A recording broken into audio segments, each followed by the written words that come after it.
Hey everybody, Jose Gardner here with Long Range Tactics. Today we are going to do an unboxing and first impressions of the JP Enterprises SCI-20 rifle.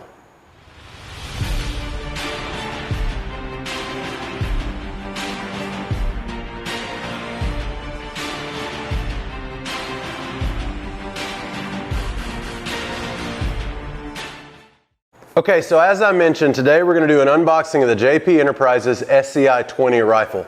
I am admittedly not a carbine connoisseur, right? I'm more of a bolt gun guy. You know, I've got a couple of ARs that are kind of what I call Frankenstein builds, but I really wanted to see what I could get for a precision carbine, and what better place to start than JP. I talked to the good people over there. They had a couple conversations with them. They talked me through some specs and stuff, and I really wanted a cry once, buy once, cry once type build. And I'm talking long range precision, like for field matches, the competition dynamic style matches, and the like. So I really wanted precision AR. And this is what I came up with. So this is the SCI-20 and we're going to take a look at it. Obviously on first impression, even the packaging, you know, we know JP is all about quality and consistency and precision. The packaging tells us that. Now if we open it up, we can see inside of it, same thing, very fancy quality packaging. They give you a rifle target for zeroing in, because obviously it's only going to take one where their guns are that precise. So we'll get that out of the way. This is just the specs for my build. And then here we go.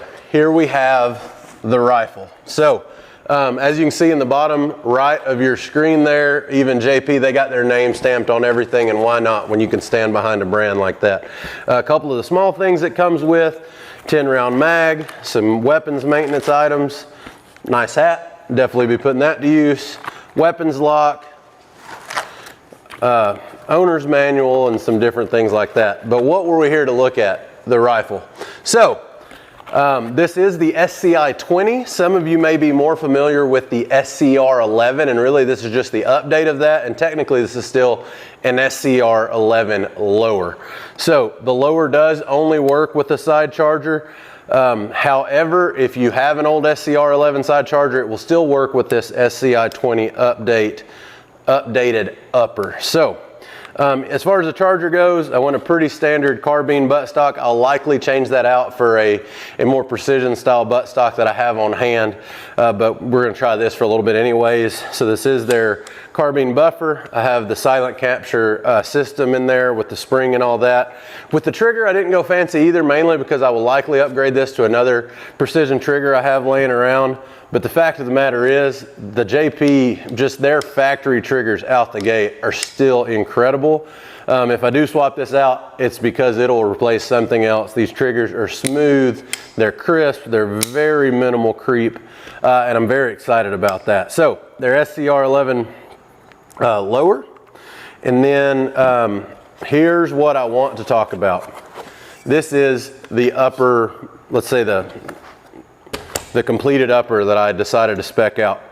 So let's talk about the barrel first. 18-inch medium contour, 1/8 twist, stainless steel. Got just their normal side one of their normal side discharge brakes. And then this is the JP proprietary handguard. I wanted to see what that was all about. I think I'm gonna like it so far. I do have the heat dissipator in there, if you can see very closely, if you can look inside. I'm really excited to see how that works. That's a JP kind of proprietary thing. And then I do have their low mass, if I can get her popped out there. I've got their low mass bolt carrier group. As you can see, even their bolt carrier group is stamped JP. And then it is in fact a side charger. I've never used a side charger either, but I'm told I'm gonna like that quite a bit. But why is the SCI-20 so cool? So the SCI-20 kind of takes some technology from the LRI-20 that's been out for a little bit, and it is a semi-monolithic upper receiver. What does that mean? If we look very closely here, we can see that this handguard screws directly onto the receiver. This is all integral. There's no barrel nut in there holding this on, but that actually screws directly on.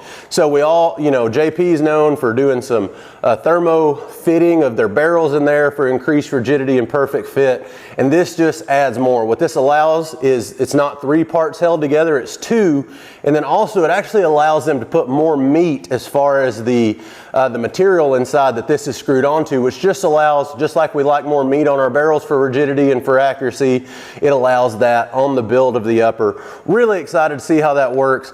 Obviously I'll be doing some reviewing and putting it through its paces, but when we slap this joker together, it'll be pretty awesome. Likely put kind of a 3x18 medium to long range scope on there and really start testing some ammo. But I really love here, the lines are awesome. Even the grip has a great ergonomic feel. You know, it probably doesn't take much to impress me on a carbine just because I don't know much, but this sucker sure feels like a pretty awesome setup. So hope y'all enjoy that. If you have any questions for me, like I said, there will be an ongoing review on this rifle. It'll definitely get some competitive work as well. Let me know what you want to see. Let me know what you might want to know about some other first impressions I have. And with that, thank you for your time and hope to see you at the range.